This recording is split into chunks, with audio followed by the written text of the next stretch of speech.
Hello, you are watching China in 60 Seconds with Shirley. UK government has formally announced that Huawei will be banned out of the UK's 5G networks by the end of 2020, and all Huawei equipment from 2G to 4G within the UK telecom network will be eliminated by 2027. This is a national decision for and by the British government. Of course, this is a sovereign decision. They have every right to decide on anything they want to for their country and their people. On top of that, it's really not what the British government decided on. It's the how it was decided on. Because how do you have the same prime minister, the same government, within a matter of 6 months on such a major strategic decision at a national level and concerning a major international issue? And yet the two decisions are polar opposite of each other, 180 degrees reversal. And over this period of time, Huawei has not done anything differently from January till July.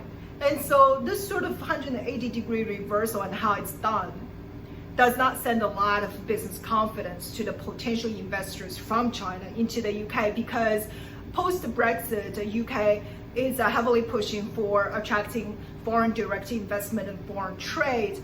And I think businesses, by and large, they prefer predictability, stability, and policy friendliness. And I think this sort of policy just doesn't, rightly, wrongly, or, just the way that it's done and it's reversed does not send a lot of business confidence, at least at this point. But I want to say, though, in the press statement specifically, it is very interesting. It says that the UK is now on an irreversible decision to remove Huawei before the next election in 2024.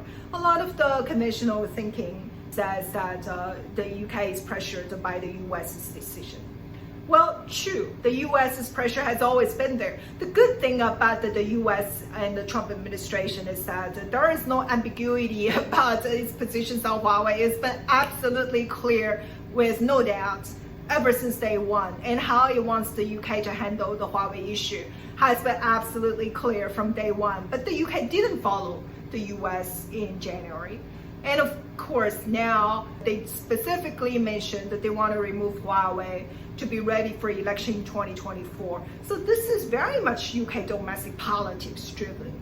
Although many people will think, oh, okay, it's because of the US. It's really not. If you look at this press statement, this is driven by elections and its outcome. And essentially, it's driven by, just like what every other democracy does, it's driven by voters.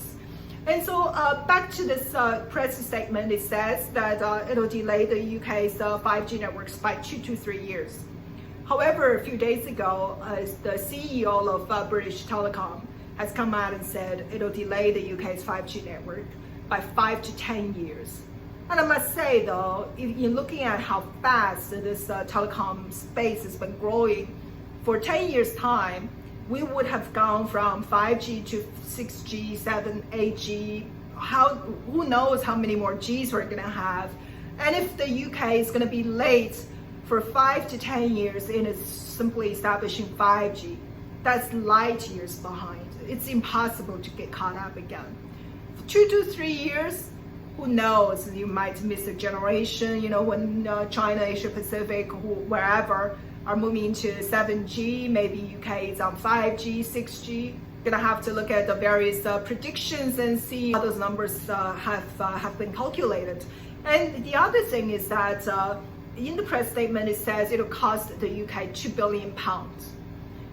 Well, if it's just £2 billion, I must say though, that's quite cheap.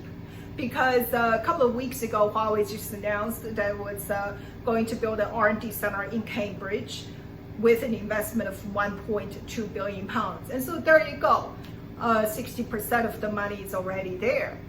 And on top of that, you continue to have Chinese students coming to universities, Chinese tourists, and so £2 billion is not a lot of money.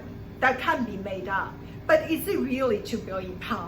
This is the question that the government so far has not answered, because when you replace a low-cost telecom provider with a high-cost one, all the cost for the maintenance, for the infrastructure networks, and for the replacement in the future are all going to be borne by the end consumers, by you and I who uses a British telecom card.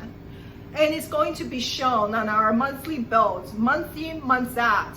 Let's face it, telecom operators, they just filter down the cost to the end consumers. How much will this replacement by a high-cost provider be translated into our monthly telephone bills, month in, month out, forever? No one is explaining those numbers to us.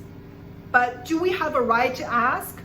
Of course we do. And it's not going to be 2 billion pounds. You are with China in 60 Seconds with Shirley. See you tomorrow.